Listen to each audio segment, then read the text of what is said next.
चोई साहब, जितनी रौनक मैंने आपके चेहरे पे आज देखी है, आप यकीन करें इतना वज़ीर आज़म बने थे ना, इतनी रौनक मैंने तब भी इनके चेहरे पे नहीं देखी थी। मैं इस गलो आज खुश है कि पहली गल तो ये साड़ी दौसला बड़ी पुरानी है अच्छा अच्छा। तो दूसरी गल ये है कि जर्नलिस्ट जो साफियां दी गल्लां करदी ना जो की होंदा है एंकर हाँ जी जी, एंकर वो जो लताड़ दिया ने ना बहुत अच्छा करती हैं, बहुत अच्छा, वो काम भी ठीक है। बहुत अच्छा करती अच्छा मुझे ये बताया, ये मुझे वो पिछले दिनों हमने वो कशमाला तारों को बुलाया था जी जी। वो उनका अक्सर ये आपसे गिला रहता है माशाल्लाह, आप स्टैंडिंग कमेटी फाइनेंस की चेयरपर्सन भी हैं, बजट भी आ रहा है, वो मेहरबानी करना साढ़े हाथ रहम करना है अवाम में मर जाएगा, थोड़ा रिलीफ दे देना। आप अवाम में से नहीं है, वो आप खवास में से हैं। नहीं असं अवाम के नाल भी हैं तो असं अवाम भी मैं ही है तो चौधरी भी मैं ही है।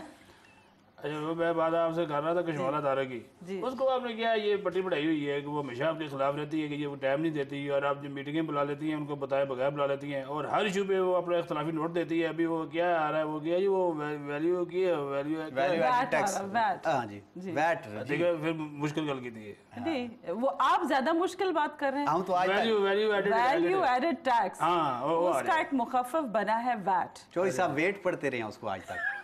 मैं हमें अपने खरबूजे चल के परेशान होता रहा कि वैट का काफी वजन नजर आ रहा है। हाँ समझ नहीं आई। अच्छा देखा, ये है बड़ी सियासतदान, लड़ाई वाली बात फिर गोल कर जाती है। बताया ना जी, फिर गाली दस रहे कशमाला तार गाली।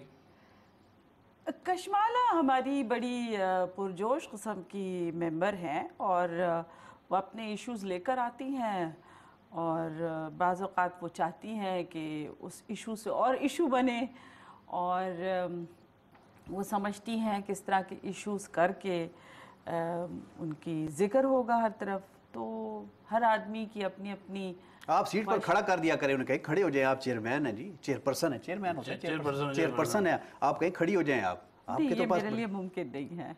अच्छा हम तो चोई साहब को खड़ा कर देते हैं। मुझे एक और बात भी बताई उन्होंने, कहा जो स्कैंडल हुआ था स्टॉक मार्केट वाला शौकत अजीज के दौर में, उसकी इन्वेस्टिगेशन हो रही थी तो वो आपने आगे नहीं बढ़ने दी। हाँ कई मरतबा उसने कहा जी, मैंने कहा वो दबा दिया फौजिया, बल्कि बंदे ही वही वाले सारे आते हैं और उनके खिलाफ बात ही नहीं करने। मैंने पता लगा कि वो ये भी पता लगा कि फौजिया आपने अपने कोई शेयर में स्टॉक मार्केट च। अच्छा हाय हाय, मेरे तो कोई शेयर है ही नहीं। चिड़ियाघर वाला शेर होगा, बल्कि वो भी नहीं है, वो भी नहीं है, उसके लिए भी आप शेर है माशाल्लाह जी। नहीं, मेरा स्टॉक एक्सचेंज में कोई शेयर नहीं है और ना मुझे स्टॉक एक्सचेंज की जो ये काम होता है ना उसके बारे में कुछ पता है। लेकिन मैं ये ज़रूर जानती हूँ कि स्टॉक एक्सचेंज में कराची में बहुत सारे लोग हैं जो इसमें इन्वॉल्व हैं और इसमें अपना शेयर्स लेते रहे हैं और पार्टिसिपेट करते रहे हैं।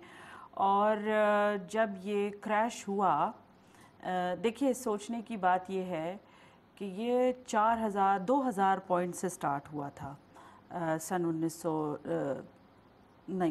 2001 से, बल्कि बूम आना शुरू हुआ जब 9/11 का वाक़या हुआ तो पैसे मुल्क में आने शुरू हुए और लोगों ने इन्वेस्टमेंट करनी शुरू की।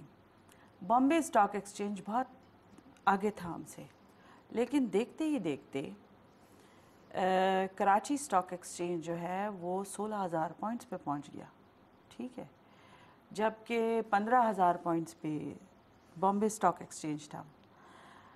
अब फिर हमने देखा कि अचानक एक फ्रेंजी बाइंग हुई, कुछ लोग आ गए उसमें और फिर बैक वक्त लोगों ने वो पैसे निकलवाए। देखिए फिर ये चीजें समझ नहीं आती, फिर मुश्किल बातें छेड़ते हैं, फिर मुश्किल बातें ऐसी चीजें छेड़ते क्यों जो आपको समझ ना आए। नहीं मैडम साहब को लिया को चाय शाय पानी शानी लिया भाई, गर्मी बड़ी है।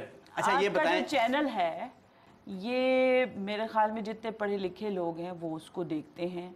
दूसरी बात ये जो स्टॉक में इन्वेस्टमेंट करते हैं वो भी इसको देखते होंगे, तो वो समझ सकते हैं मैं क्या कह रही हूँ। इन्होंने बैक वक्त वो पैसा निकाला और उसकी बाकायदा तहकीकात हुई है, हर तरफ से हुई है, हर लेवल पे हुई है। अब मसला ये है कि 2005 से हम 2010 में आ गए।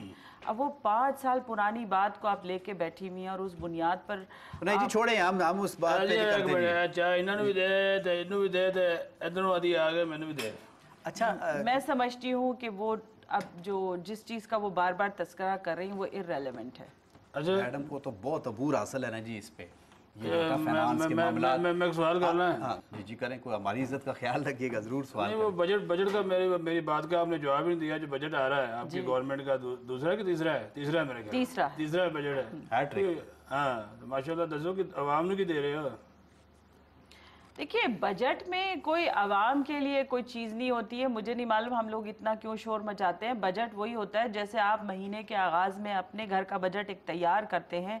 इसमें देना लेना कुछ नहीं होता है। इसमें यह होता है कि जी अखराजात कितने हैं, आपकी आमदनी कितनी है, और क्या उस आमदनी को हम बढ़ा सकते हैं, नहीं बढ़ा सकते हैं, हम अखराजात को कम कर सकते हैं, नहीं कर सकते हैं, और वो कौन सी नई चीज़ें हैं जो आप शुरू कर सकते हैं। मसलन जब आपके हाथ में पैसे आते हैं तो आप ये सोचते हैं अपने घर में फलां दीवार है, वो टूटी हुई है, उसको ठीक करना है।